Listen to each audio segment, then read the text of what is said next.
Hello दोस्तों, तो आज के जो क्वेश्चन है वो 3 क्वेश्चन है। मैंने छोटे छोटे क्वेश्चंस लिए हैं 2-2 नंबर के।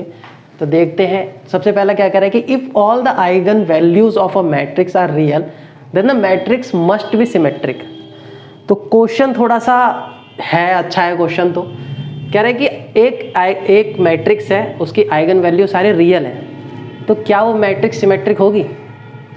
तो देखिए, मान लीजिए मैंने आपको एक मैट्रिक्स दी 1 1 1 और 0। ये मैंने आपको एक मैट्रिक्स दी। अब इसकी आइगन वैल्यूज़ क्या होंगी तो निकालिए आप इसे।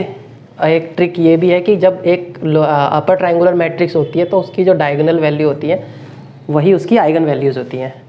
तो यहाँ पे क्या है, दोनों जो इसकी आइगन वैल्यूज़ है वो क्या है 1 और 1 मतलब रियल है। सिंपल सी बात है। और तो मैट्रिक्स क्या ये सिमेट्रिक है? आप इसका ट्रांसपोज कीजिए। तो इसका ट्रांसपोज जब आप करेंगे तो ये A transpose is not equal to A।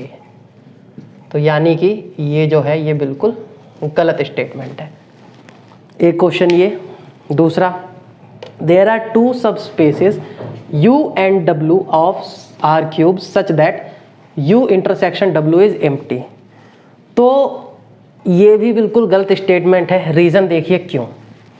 क्योंकि अगर हमारे पास कोई भी सब स्पेस आर स्क्वायर का हो, चाहे आर क्यूब का हो या R4 का हो, Rn का कोई भी सब स्पेस होगा, तो उसमें because every subspace of R cube will contain 0 element. ये क्योंकि इसके बिना तो सब स्पेस बन ही नहीं सकता।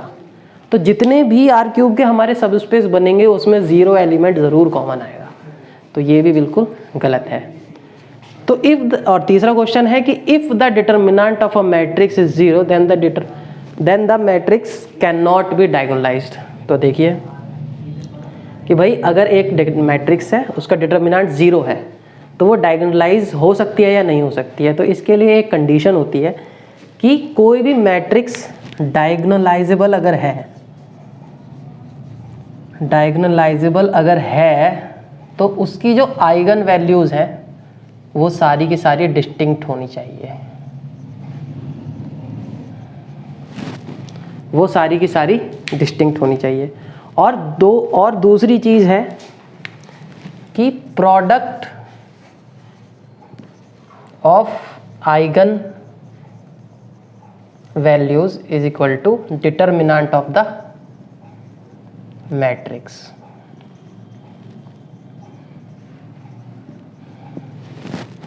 तो अगर मान लीजिए कि जितनी भी आइगन वैल्यूज हैं एक तो डिस्टिंक्ट होंगी, दूसरी चीज़ अगर उनका प्रोडक्ट मान लीजिए कि 0 है। मान लीजिए अगर मेरे पास n नंबर्स हैं λ1 λ2 λ3, अगर इनका मैं प्रोडक्ट 0 बता रहा हूँ तो इसका मतलब क्या होगा कि for some lambda equal to 0, मतलब कि कोई एक इसमें से 0 हो जाएगा। बट हम बाकियों के लिए तो हम कुछ नहीं कह सकते ना कि क्या होगा। तो ऐसा नहीं है कि वो डायगोनलाइजेबल नहीं होगी, नहीं, ये भी स्टेटमेंट बिल्कुल फॉल्स है। तो ये था आज के वीडियो में। Thank you.